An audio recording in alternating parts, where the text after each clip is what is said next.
خادمني ربي حقيقا وناجاني. ربنا قام يتكلم معه حقيقة، قال حقيقة فوق في العرش. قال نظرت لعرش الله واللوح نظرة، قام شاف عرش الله وشاف اللوح المحفوظ نظرة، فلاحت لي الأملاك والرب سماني. في كفر أعظم من الكفر ده يا جماعة؟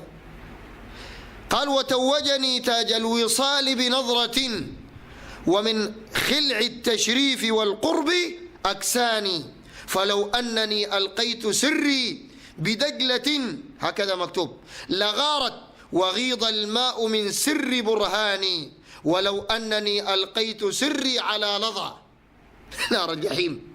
ولو أنني، ده الصوفي يقول كده، ولو أنني ألقيت سري على لظى لأخمدت النيران من عظم سلطاني.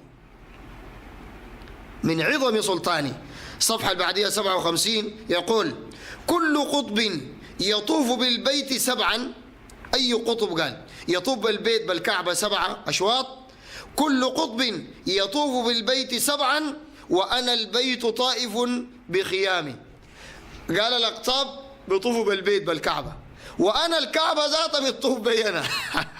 والله يا جماعة ده دجل وإلحاد وإجرام، إجرام، وده باسم الإسلام وباسم الدين. والصوفي ده بيجوا في التلفزيون، قنوات، الراديوات مفتوحة له، الجرائد مفتوحة له. قريت له مقال في الجريدة موجودة عندي الآن، ده الكذاب الأشر ذاته المدعو محمد المنتصر. قال قريت في كتاب التربية الإسلامية بتاع الصف السادس، قال حسب ما قال إنه القباب والأضرحة مظهر من مظاهر الشرك. قال هذه الجملة لابد تحذف، وهذه المقررات لابد تبدل وتغير لأنها تنمي فكرة التكفير والتطرف. كيف قال يقولوا إنه القباب والأضرحة مظهر من مظاهر الشرك؟ نعم، القباب والأضرحة مظهر من مظاهر الشرك والكفر والإلحاد، لأنه ما وقع الشرك في الأرض إلا بسبب تعظيم القبور، كما قال تعالى وقالوا لا تذرن آلهتكم ولا تذرن ودا ولا سواعا ولا يغوث ويعوق ونسرا وقد أضلوا كثيرا.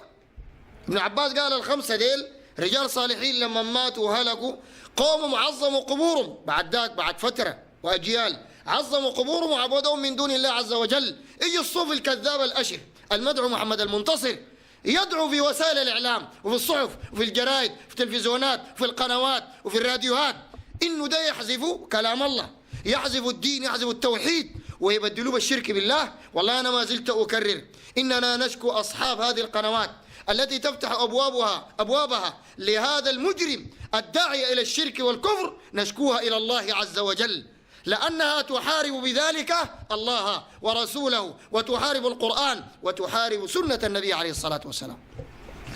طيب، قال كل قطب يطوف بالبيت سبعا وأنا البيت طائف بخيامي، الكعبة ذات بالطوف بينا، وإذا ما جذبت قوس مرامي كان نار الجحيم منها سهامي. نار الجحيم دي قال ده تطلع من السهام القوس بتاعنا. شفت كيف؟ قال سائر الأرض كلها تحت حكمي وهي في قبضتي كفرخ الحمام. انت لاقاك كفر ولا إلحاد أعظم من ده ولا قدر ده ساكت؟ طيب أمشي لسه قدام.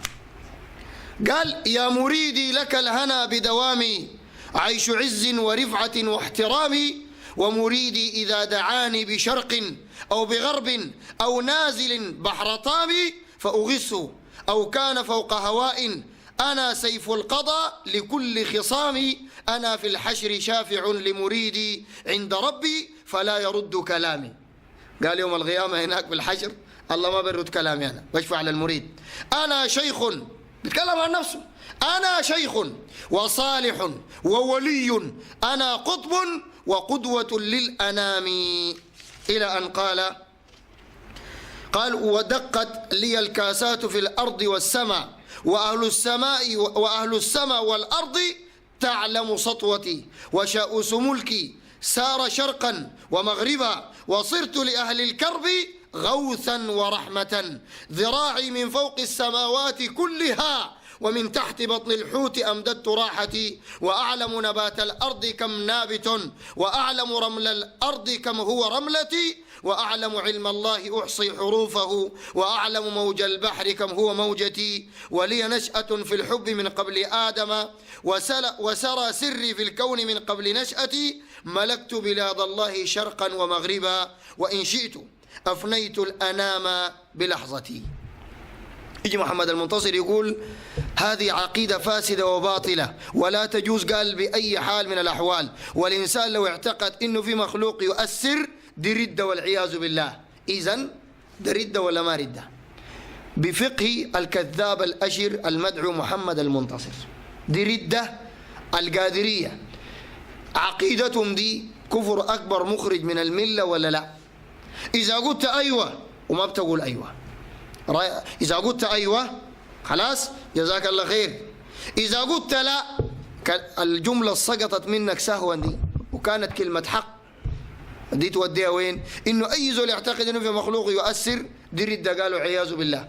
ده كتاب طبقات والضيف الله، وده أعظم كتاب لجميع الطرق الصوفية بيعترفوا به في بلدنا السودان دي.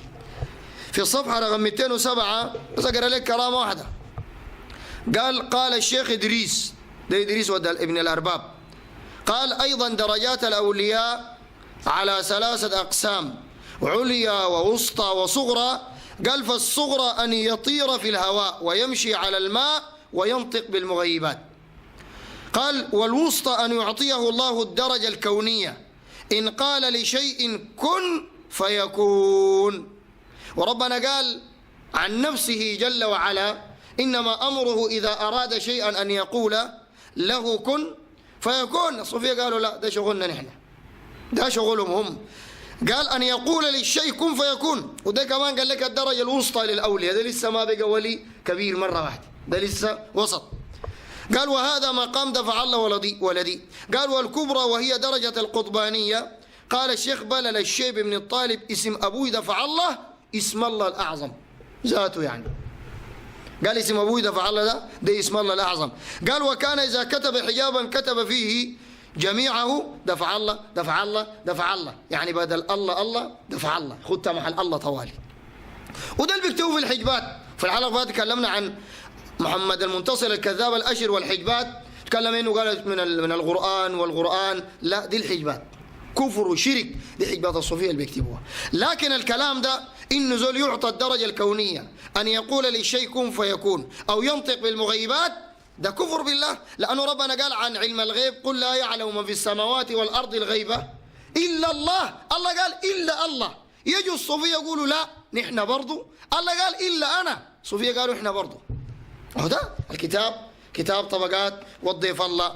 فده يناقض الكلام الذي سقط سهوا. أنا لا أقول سقط سهوا، لأنه دي ما عقيدة الكذاب الأشر محمد المنتصر، لأنه حيجينا في الحلقات الجاية إن شاء الله إنه الرجل ده بيقول غير الله بيخلق عديل.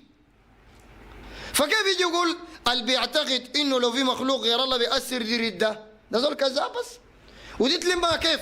إذا كان هو صوفي يقول اللي بيعتقد إنه في مخلوق غير الله بيؤثر دي ردة، الصوفية شيوخهم وكتبهم كلها بيقولوا غير الله بيخلق، غير الله بيدي، غير الله بينزل المطر، غير الله بيدي الجنة، غير الله بيعلم الغيب، غير الله بيقطع الرزق، غير الله بيرزق عديل.